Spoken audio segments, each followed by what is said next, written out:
Hi, my name is Susan Kaye Quinn, and I'm the author of When You Had Power, a hopepunk climate fiction series with 4 books in it. You can see the 4 books up there. And I'm going to read to you the first chapter of my novel. Right. A steaming plume of antiviral spray doused her. Lucia held her breath until the gas settled on the concrete step below her boots. The biohaz goggles were definitely the right call. Nothing like blasting off any freeloading virus before saying hello. She hitched her backpack and smiled for the camera, wherever that was. The cottage-sized house was like a fairy tale. A literal white picket fence, beautiful bay windows, blinds closed, sorry, no sneak previews, and a tiny garden with responsibly California native wildflowers and an inviting wood bench. 2 ceramic frogs were making out on the seat. Then there was the half-inch thick acrylic shield sealing off the porch. Probably could survive a sarin gas attack if their Huntington Beach Homeowners Association went Mad Max over the frogs. She focused on the house number and tapped the display hovering in the air just past her goggles. Her chip brought up the overlay, the Strong family. Yep, this was the right place. Hello, Lucia Ramirez. Do I have your name right? The household bot spoke from a hidden speaker, basically asking for a voice print. No sign of the family inside, but the bot's non-gendered face appeared on the shield, patiently awaiting her answer. Lucia carefully lifted the goggles from her eyes and perched them on her forehead in case the bot wanted a facial scan as well. She took care not to lick her lips or rub the itch on her nose. She had no problem with the borderline non-consensual antiviral dosing. She was determined to make this whole thing go smoothly. But practically speaking, that shit hurt if it got on your mucous membranes. Yes, I'm Lucia Ramirez, she enunciated clearly, maintaining the pretense she was having a conversation, not passing a security check. This was part of the interview, to be sure. And if you couldn't even be polite to a housebot, the Southern California Housing Authority's AI gave this family match a 95% rating, which was crazy high. Lucia had filled out the application. She'd received an invite, but this was the final step, the literal crossing over the threshold. You weren't in until you were in, and even then, it would be probationary for weeks, months, or even years. No commitment, no legal papers until everyone was on board, which only made sense. Anyone could tell a good story with their public-facing data, and her application was as genuine as recorded media allowed, but reality lay in true face-to-face interactions. And that's when you discovered if the AI had found a real match, or if you brushed your teeth too loudly and had to be kicked out. If this is a bad time, I can come back later. She tried not to sound desperate. Because she wasn't, not strictly. She could always find a place to stay. She just didn't have a home. Oh no, honey, you're right on time. A roundish human face, light brown skin with deep brown eyes had taken the bot's place. He smiled wide and it seemed warm, as much as you could tell on the flatness of the house shield. What? She needs to show her a second man. Let's see if I can turn the page. Shooed the first off screen, then scowled at her. He was leaner, his expression cooler. We need to see your passport first. Sorry. No, it's fine. She hustled to pull the thin paper booklet out of her backpack pocket. The front page had all the latest vaccine stamps. She brushed it against the transparent shield, lining it up with the front door, uncertain exactly where the camera lay. Scan document, the man instructed the bot. Lucia held still for the extra split second of scan. The man was pale-skinned, mid-30s. He had to be Jex, one half of the core couple of the family. She'd read their profiles, of course, when she applied. Jex and Wicket Strong, 2 of the 6 people in the cottage. 7, if Lucia was adopted in. The rest were peripherals like her, their profiles not accessible, at least not with a locator, for safety. The Strongs were the gatekeepers, deciding who would be let in, who fit in. They were the human fit check. The housing authority's AI was like a digital oracle.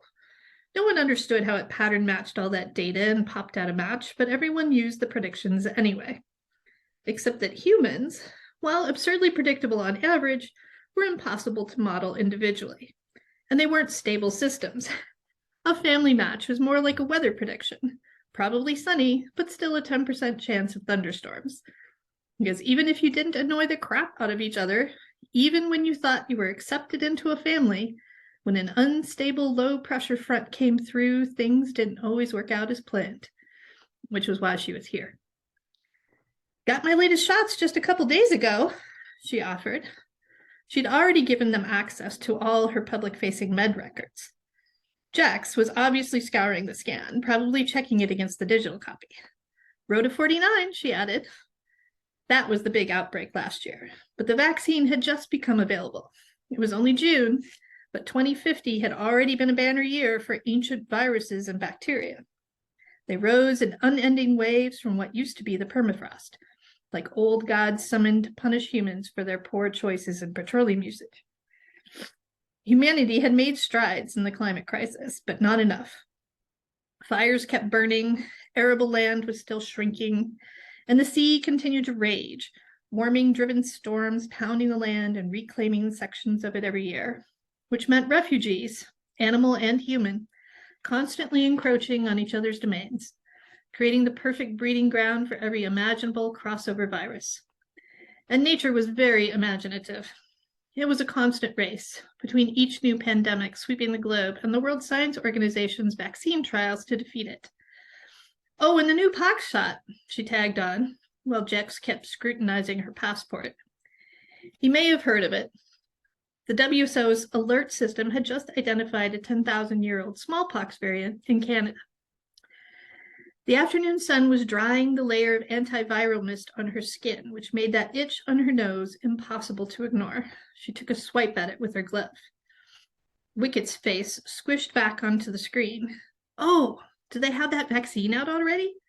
Just released, Lucille smiled. She had early access on account of her work. Probably phase 5, essential workers only. But it's an orthopox virus. I guess close enough to standard smallpox. They could rapid release. I got the shot coming back to the mainland. It was actually a phase 4 clinical trial. Not yet approved for the public, but she didn't want to add that to the mix. Her mother always said if you were healthy, be the first in line. But you never knew how people would react to that sort of thing. See? Wicket tapped Jex's shoulder in a triumphant way. I told you, power engineer, they're the best.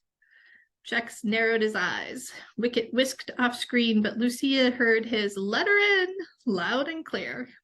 She suppressed her smile, but tucked her passport away. Jex's scowl doubled down. We've got a strict schedule of chore rotation. I hope you don't mind cleaning bathrooms. Of course.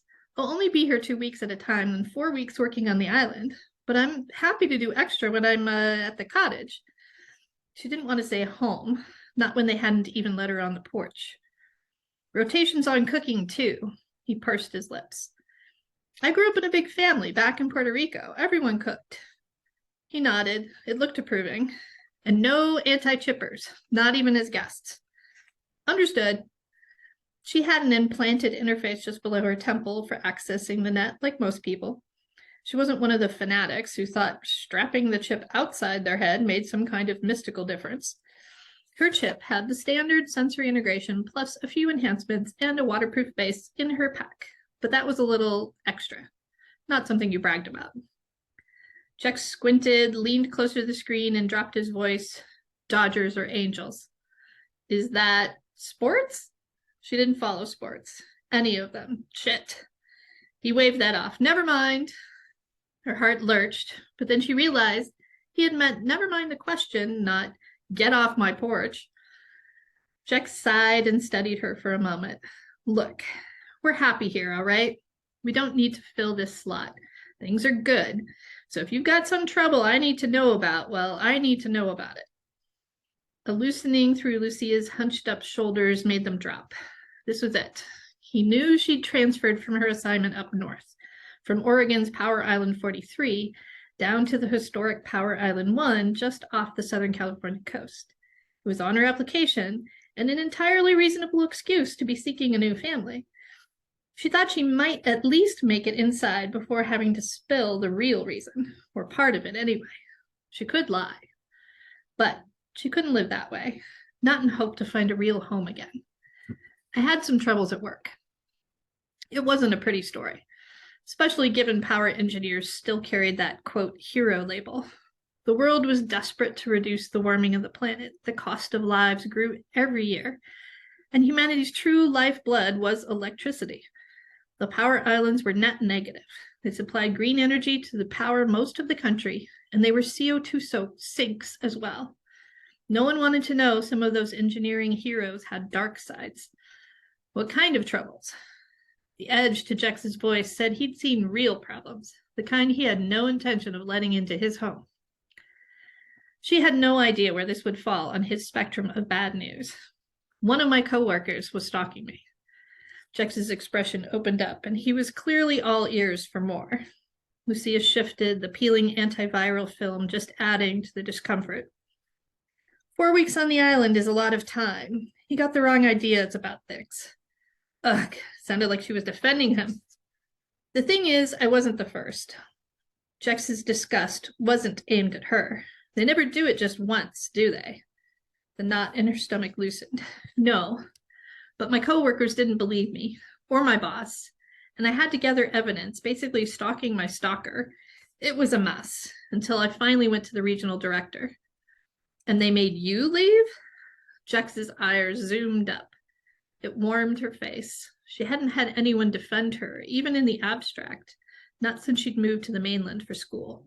No, this is where it got awkward.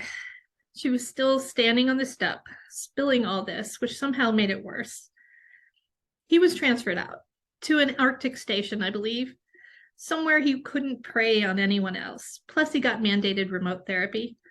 That's what I'm talking about. Jex jabbed a righteous finger at her on the display.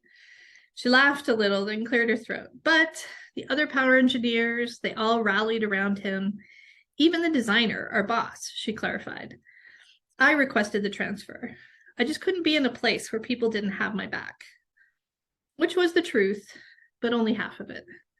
The rest was just she'd have to ease into sharing that part after she got past the front door. Well, of course not. Jex's indignation fizzled as he seemed to realize she was still standing on the step. Well, what are you doing out there? Come on in.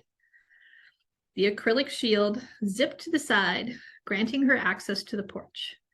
The relief gushed through her so hard she stumbled the 3 steps to the door. It was open before she got there.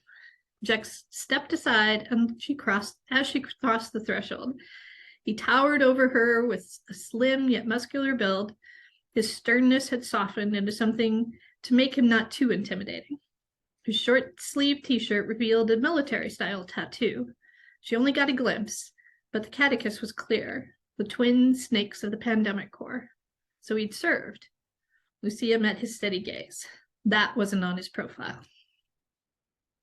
All right, again, that's at the end of the chapter, but it gives you a taste of what this series is about. I'll read you just a short part of the description for the book. For better or for worse, in sickness and in health, it's a legal vow of care for families in 2050, a world beset by waves of climate-driven plagues. Power engineer Lucia Ramirez long ago lost her family to one. She'd give anything to take that vow. The power islands give humanity a fighting chance, but tending kelp farms and solar lilies is a lonely job.